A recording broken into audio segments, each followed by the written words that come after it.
Welcome back to Vintage 2007, everybody, and today we're going to look at Nightbane. While Prince Malchezaar is technically the final boss of Karazhan, Nightbane is considered by most to be the most difficult encounter in the raid instance. He's the optional summonable boss that you fight on the edge of Karazhan called the Master's Terrace. Today I'm going to talk over my original 2007 TBC video, and it's from February 2007, the pre-nerf version of Nightbane, of interest right now because of the TBC beta version that we see today. My guild kills Nightbane for the first time in this video, and if you haven't watched the other Vintage 2007 video of me killing Big Bad Wolf, here's a big disclaimer. I'm quite bad in this footage. My UI is atrocious. I don't have any keybinds outside the 1 through equal sign, so I'm clicking constantly, and I'm backpedaling all the time. It's not the greatest look for me, I get it, but it just shows how much better we are today than we were in 2007. And with that, I'm going to jump into the fight. So we're jumping right into the fight here. I'm going to look down a little bit because I'm watching my fight, but I'll try to jump up a little bit here. So we're jumping right into the fight. I sped it up to 2 times because the original version of this video is 13 minutes long.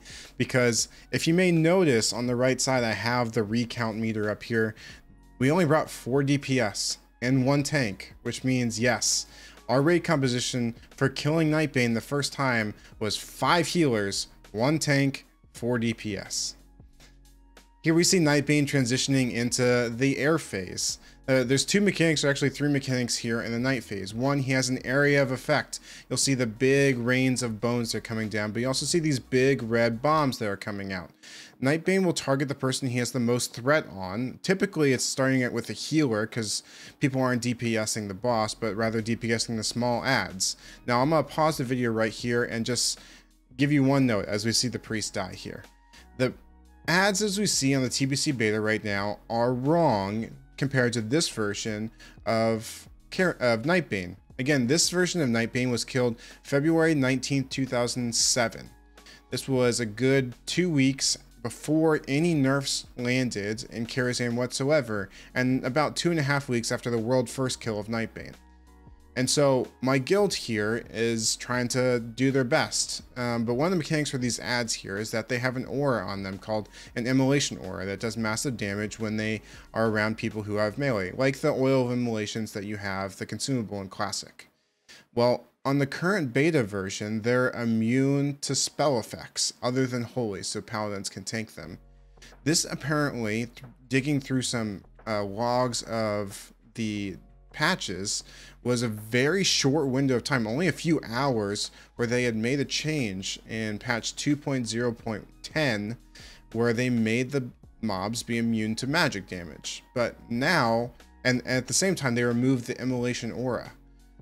But currently on the TBC beta, not only do they have the immolation aura, but they're immune to magic, which apparently only lasted for about 4 hours because the change in the patch was reverted via hotfix just hours after the patch went live. So clearly they implemented this thinking that, okay, we're going to just change it. We still want melee to kill them, but melee are being destroyed by this immolation aura, so we're going to take that away, but we want melee to kill them and want people to be forced to bring melee, so we'll make them magic immune. And then they quickly reverted it, probably after some quick feedback. So anyway, let's keep on going with the video.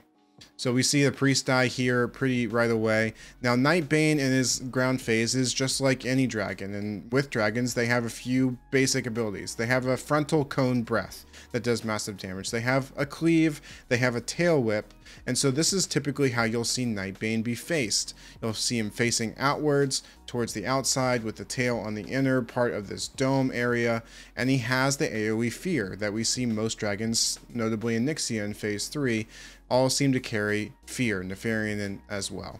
And so these classic, dragon spell abilities are here in Nightbane as well. Now there's a few other abilities that Nightbane has in this ground phase, and one you're not really going to see as I click a random item here. You're not really going to see because my spell effects on my old bad computer, but you'll see the smoke pop up right there. That's the Scorch Earth ability. He'll target one person and drop the Scorched Earth on that area, and will do massive damage to you if you're standing in that. So the idea here is we're not really implementing the strategy very well, but you typically want to stack all your ranged on the side, either towards the dome or on the edge, and then when the Scorched Earth lands, everybody moves out of it, rather than being spread like this. You'll also notice that when the AoE of Fears go out, you can range them. So if you're at max range as a hunter, even as a healer, a mage, a warlock, you can then range that fear. As we move back into the air phase, this is the second air phase where everybody spreads out because the splash damage from that red arrow is quite brutal. But you'll see here as I'm killing these skeletons, these are kind of the key here. You kill these restless skeletons, and once you get them down, you spread back out again. Nightbane will land, and the tank needs to pick it back up. There is a threat wipe when Nightbane lands, so the tank needs to be ready to pick it up right away. You'll see my Shuku here died pretty quickly because he landed and was immediately breathed on. That's why you'll see everybody running out to the sides in this video when Nightbane comes down to land. So as we continue on here, this is the same old thing, and now this is part of the reason why the video is so long, is that we weren't very good, right? We're having people die constantly, and the 5 healers and 4 DPS is just a way for us to forever be able to do this fight as much as possible. That's why you'll see me casting Scorch all the time rather than Fireball, because everything at this point was about maintaining our mana pool, and for mages, Scorching was the best way to do that while still doing some damage. You'll also notice that I'm clicking off a few things. I actually clicked off one of my damage dealing abilities here because threat is also an issue, or at least it was an issue for us at that time. And so with threat being an issue, I wanted to make sure I wasn't doing too much damage somehow, that our tank wasn't able to keep the threat. But again, with now 3 DPS alive and 4 healers alive, we're itching our way through Nightbane here. And the other thing to note about Nightbane is that Nightbane does a ton of tank damage. The damage that Junlei is coming out here is massive, and that's why we had to bring all these healers. So much so that you can't see the chat log, but I was looking through it. We're actually telling the healers not to heal the DPS, that we'll instead take breaks and we'll first aid ourselves back up rather than taking the heals off of the tank. So we required in that moment 4 dedicated healers just on the tank. Here we see the rain of bones. We get out, spread out from that, and now we see the rain of the fires coming down. And you can see the massive damage that comes out right away, where we lose 2 healers here, Fudgems and Shifty McGriff, and I myself almost died. The only way I stayed alive was Fire Ward. I'm moving off to the side with my mana shield. I'm gonna bandage back up here in a second. As soon as Nightbane lands, I'll probably evocate and use mana gems or what I need to get my mana back up. But this is a brutal encounter. At this point, we're freaking out because this is our first real shot at, I'm pretty sure this was our first time getting past the 3rd air phase, and now we have to take it home here with at least 3 people dead. I don't have the other group up here, but we will eventually take down Nightbane here.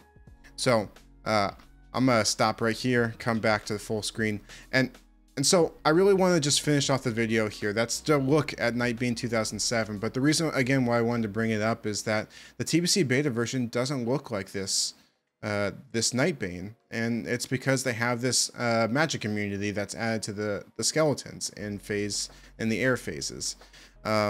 That's made the encounter much more difficult, especially because you see all these Karazhan groups stacking warlocks, and warlocks obviously can't deal with the skeletons very well. Well, as well as they still have the immolation aura, so not only do melee suck to be in there to do DPS, the casters can't even do anything. So I guess if you wanted to stack 5 hunters, you would do pretty well with it. But I want to bring this up. I'm going to send these messages and this bug report over to Blizzard, have them take a look at it. Maybe I'm wrong. Maybe the patch notes that we've seen online are wrong, but I don't think so. So again, Vintage 2007, here's the original Nightbane kill, and I look forward to seeing you again soon. Comment down below if you found this interesting, if you'd like to give some suggestions on how I could do this Vintage 2007 better. I took your footage from the Big Bad Wolf video and decided to talk over Nightbane this time. So again, like, comment, subscribe. I appreciate it. Again, I'm Nano, and I'll see you in the next one.